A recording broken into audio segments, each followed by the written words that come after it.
सुग्रीवं वायुसूनं च प्रणमामि पुनः पुनः। रामचंद्र भगवान की श्री राम जय राम जय जय राम।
भगवान की असीम अनुकंपा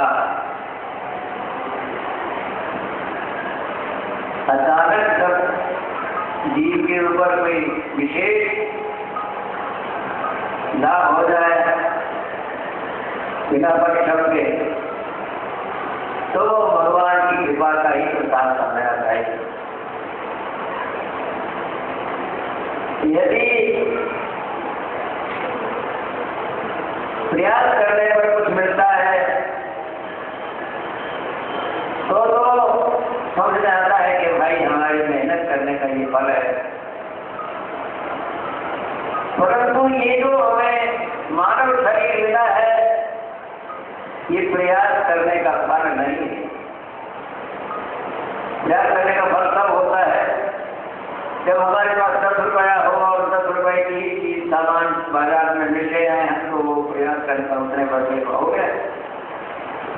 लेकिन पास में हो 5 रुपया और चीज ले हम जो है 10 लाख रुपए की बढ़िया कार खरीद करके जैसे सीताराम, तो क्या कहा जाए, ये उस पैसे का फल नहीं, वो एक किसी का विशेष अनुग्रह हुआ, उससे आपको बात मिल गई, काम मिल गई। इसी प्रकार से हम सोचते हैं कि मानव शरीर जो हमें मिला है इसने हमने क्या किया। ये जो हमारे एक एक शरीर है, शरीर के एक एक भाग है, इसका क्या कीमत चुकाई है हमने। जैसे किसी को एक आदमी बहुत गरीब था, गरीब बहुत गिरफ्तार, उसको किसी ने कह दिया ये महात्मा जी है, इनकी सेवा करो, इनके आशीर्वाद से तुम्हें कुछ हो जाए। गया बेचारा महात्मा के पास। महात्मा ने कहा कि भैया ऐसे करो कि मैं आशीर्वाद दे दूंगा, लेकिन भगवान शंकर जी ही तुम्हारी निर्धनता का निवारण कर सकते हैं, तुम भगवान शंकर जी का आराधना करो। क्या करना पड़ेगा महाराज? कहा तो प्रातः काल है, जैसे चल गया करके इतने विष्णु मंत्र चढ़ाओ, इस प्रकार से परिक्रमा करो, इस प्रकार से सारा संग्राम वगैरह सब व्यवस्था किया और उपवास करने का विधान बताया। 12 साल तक उसने आराधना की और भगवान शंकर जी की उसके ऊपर कृपा हो। भगवान शंकर जी ने सोचा कि इसको कुछ दे दिया जाए। पार्वती जी से, पार्वती जी ने भी प्रार्थना की, महाराज बहुत दिन हो गए इसको भजन करते करते इसको कुछ दे दिया जाए। शंकर जी ने कहा चलो कुछ दे दिया जाएगा। कल दूसरा दिन जब आया तो भगवान उसके आने पर उसके सामने प्रकट हो गए। शंकर जी पूछे बर्फ तो वही, कहो भैया तुम्हें क्या चाहिए? सोचने लगा कि भाई अब इसे हम क्या मांगे। हमने 12 साल तक कठोर तपस्या की है, मेहनत की है, इतना परिश्रम किया है, तब तो जाकर के खुश हुए आसानी से थोड़े ही। तो हम मान लो मेहनत किए हो 5 लाख रुपए की और मांग ले गए कि से जो है हम 50,000 की तो बहुत अच्छा खाते हुए। उन्होंने कहा महाराज ऐसा है कि मैं ना तो आपसे कुछ कम लेना चाहता हूँ न ज्यादा लेना चाहता। मैंने जितनी आपकी सेवा की है 12 साल तक, उसका जो फल आप उचित समझे तो मुझे दे दें। तो भगवान शंकर बोले देखो ये अपनी मेहनत का, अपने परिश्रम का फल चाहता है। कहा ऐसा तो ठीक है, तुम्हारा जितना भजन है उसको हमने एक काफी में दर्ज करा दिया था और वो काफी जो है वो मेरे साथ अभी नहीं है, उसका हिसाब मेरे पास अभी नहीं है। इसका हिसाब तुमको कल हम दे देंगे, ठीक है ना? एक दिन और का विश्राम कर लो। ठीक है हमारा हमारा नाम लिख के एक दिन और सही, कल आपको लेके पूरा हिसाब चुकता कर दीजिएगा। बोले जी रामचंद्र भगवान शंकर जी को अंतर्धान हुए और उसके बाद वो सज्जन उठे वहां से और सोचने लगे हम जरा स्नान करें। स्नान करने के लिए जब नदी की तरफ जाने लगे तो रास्ते में तो जंगल था, भूल गए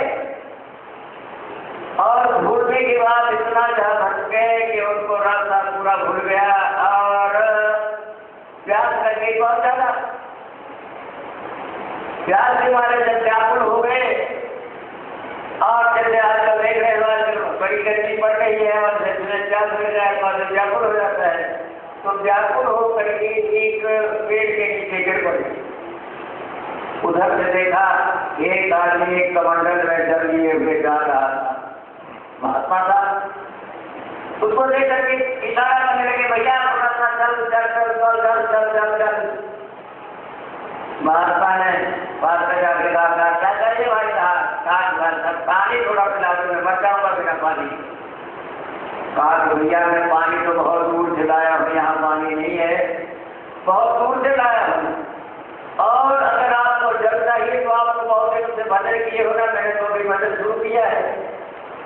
आप ऐसा कीजिए कि आप ही भजन का फल मुझे लीजिए, मैं आपको आधा कमंडल पानी पिला दूंगा। बोल के रामचंद्र भगवान की मरता क्या ना करता। उन्होंने कहा चलो भाई थोड़ा पिला दो और मरने से तो अच्छा है कि देखा जाए आधा भजन रहेगा हमारे पास, दूसरे काम चला देंगे। महाराज जो है आधा पीने के बाद और प्यास बढ़ गई। हाँ भैया और दे दो और दे दो। पूरा कमंडल का जल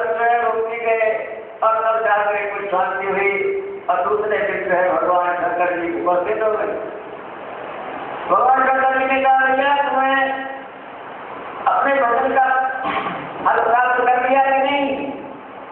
महाराज वो जो है जैसे व्यास जो अंशी में खत्म हो गया।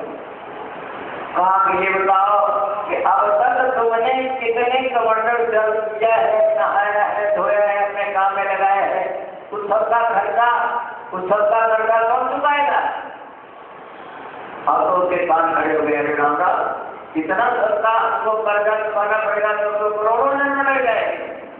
हमने तो हजारों कमंडल लाखों कमंडल खर्चा कर डाला है नहाने में, धोने में, और ये तो एक कमंडल के बदले में हमारा 12 साल की व्यवस्था चल गई। तो अब इन लाखों कमंडलों के बदले में हम क्या करें? शपथ देगा नहीं, जल तो है लेकिन उसके साथ साथ जो है और भी चीजें तुमने खर्चा की है। ये जो तुम भोजन करते हो ये किसने दिया? कहा हमारा आज है, ये भी तो आपकी कृपा से ही मिला। भगवत कृपा से ही वायु मिली, जल मिला, कुछ सारे साधन मिले, यहाँ तक के ये जो शरीर के उपकरण है, ये कीमती आंखें हैं, नाक है और कान है, हाथ है, पैर है, इनकी एक अंग की यदि कीमत लगाई जाए तो कितनी लगेगी? जरा सोचो तो सही। इतनी अद्भुत अनुकंपा प्रभु की है कि हमें मानव शरीर में यहाँ भेज दिया, मानव शरीर में भेज करके भी अयोध्या जैसे पवित्र धाम में भेज दिया, अयोध्या जैसे पवित्र धाम में भेज करके भी भगवत सत्संग करने का मौका दे दिया और श्रीमद् भागवत के अनुष्ठान का मौका दे दिया। इस भागवत के अनुष्ठान में आप क्या कर रहे हैं?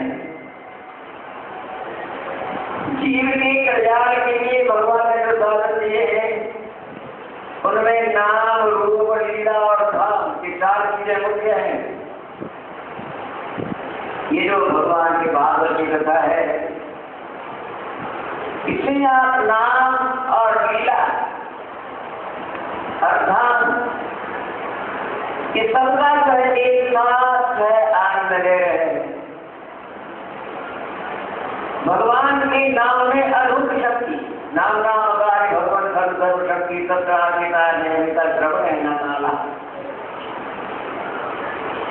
चैतन्य महाप्रभु ने एक बार भगवान से प्रार्थना की कि महाराज जो है आप बड़े दयालु है, आपने जीवों के कल्याण के लिए अपना पवित्र नाम दे दिया। बड़ा आसान, कोई भी नाम, कोई भी भगवान का नाम लो, कोई ज्यादा मेहनत नहीं है, बड़े आराम से दिया जा सकता है।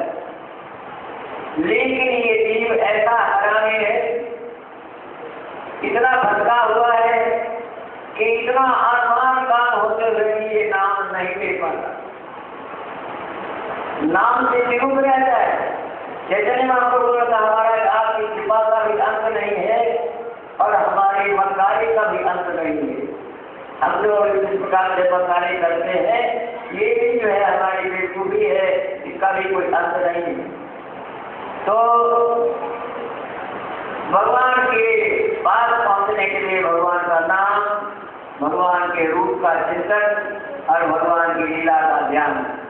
लीला तो आप श्री कृष्ण लीला इस समय सुन ही रहे हैं, कैसे कैसे भगवान अवतार लेते हैं, अवतार लेने के बाद कैसे कैसे सुंदर सुगम बन जाते हैं, सबके लिए शुरू हो जाते हैं।